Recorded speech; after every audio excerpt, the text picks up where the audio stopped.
I'm 55 years of age. I was a medic abroad. I was a nurse for 20 years here. I'm retrained as a blacksmith now. That's a bit of a journey, like. I'm living in North Cork. Anthony Gallagher, that was the organiser of Whitegate, that was the first truck to come in, was a great buddy of mine. I knew on Friday Anthony had no medical help. I got on a train on Saturday because we have an autistic son at home who's got a peg tube in nappies, non-verbal. And fathers here in this country don't get acknowledgement for the carers' work they do, and partners of people, and people are soldiering alone. And I got on that train and I went down to Whitegate and got through 4 checkpoints and 3 barricades. I'm not going to tell you how that happened, but thank you, Bus Éireann. But I got in there, and what I feared happened. 2 guards lost the run of themselves and started spraying pepper spray during a hard push from the public order unit, which could have caused untold damages to people, where 200 people were pushed back through a place between 2 tractors that was 4 feet wide, where they wanted you to go running backwards, but there was people being crushed. They kept that on that day until they drew a straight line straight across the protests and pushed them back. Pushed their fellow countrymen back. Where they fucking pushed them and shoved them and bait them, and one man got pulled from a tractor and he got fucking kicked and fucking stamped on. And this is the Gardaí who are the guardians of peace in our country. These are the people, the preserve of law and order, turning their fists and their boots on us. 100 years just over since we took this country back after 800 years of misery, hardship, emigration and death. And what have we got now? The old fucking house that was in the Lord Lieutenant's is now got a new Lord Lieutenant from Turner's Cross in fucking Cork. Micheál Martin, that I sat opposite the Board of Management in Cork RTC with as a fresh TD he was. He fell asleep during Board of Management meetings. He was fucking useless then. He's fucking dangerous now. The deal that he announced was not a deal. It was a closed sectional instruction given by fucking Europe to stop us linking up with the French farmers, came from Ursula von der Leyen. He had to get EU approval for that deal. They spent less in that deal, 505 million this tranche, and if you want to put in the other 250, we'll even give them that. They spent less than what they spent, 725 million, and account for inflation, than what they spent saving RTE. That fucking cesspit government mouthpiece. They think more about a fucking television station and a radio station than they do about you, all of us. That's what they think. That's more important.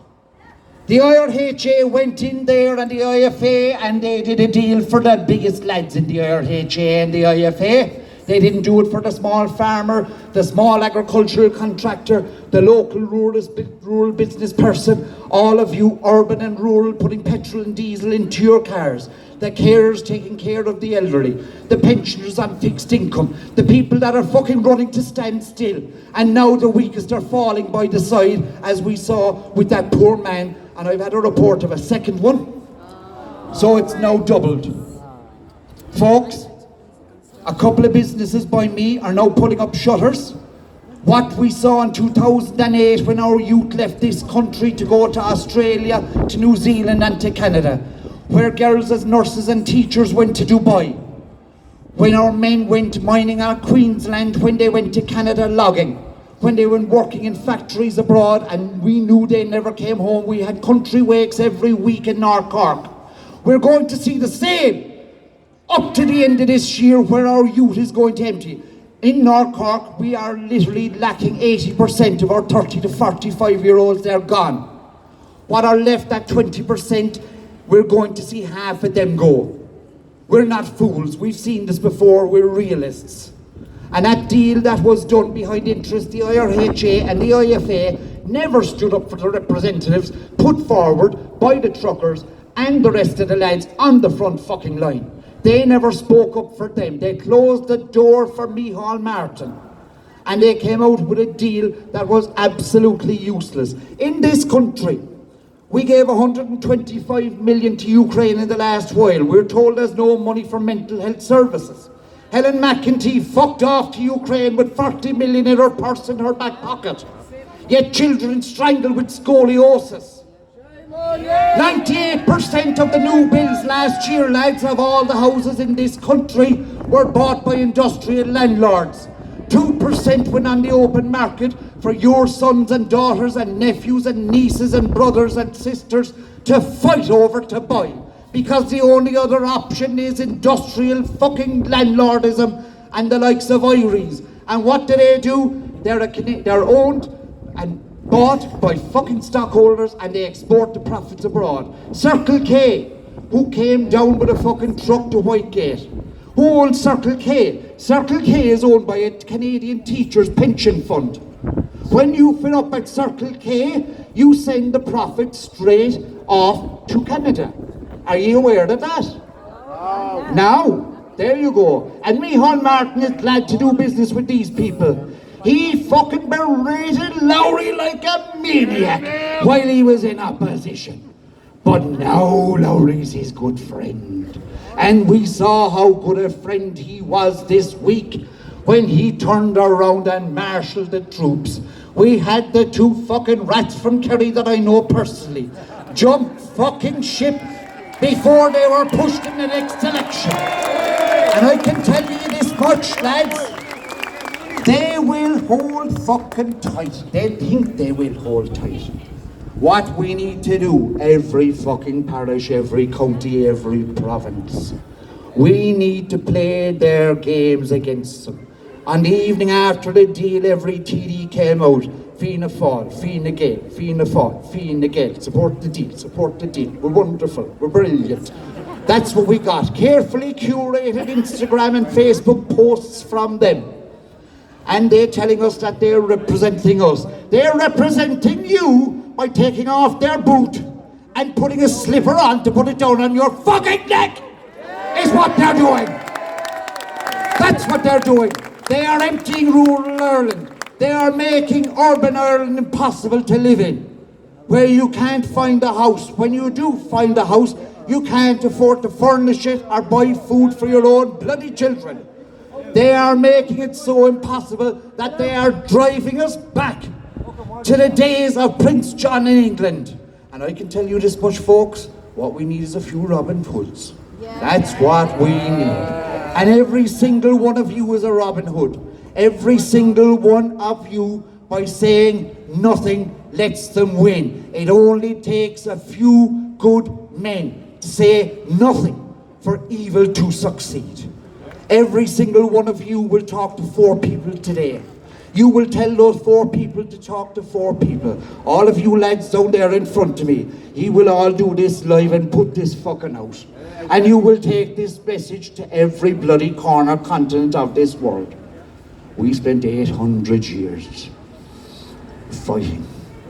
We got off one knee last weekend in Whitegate, and that was just us.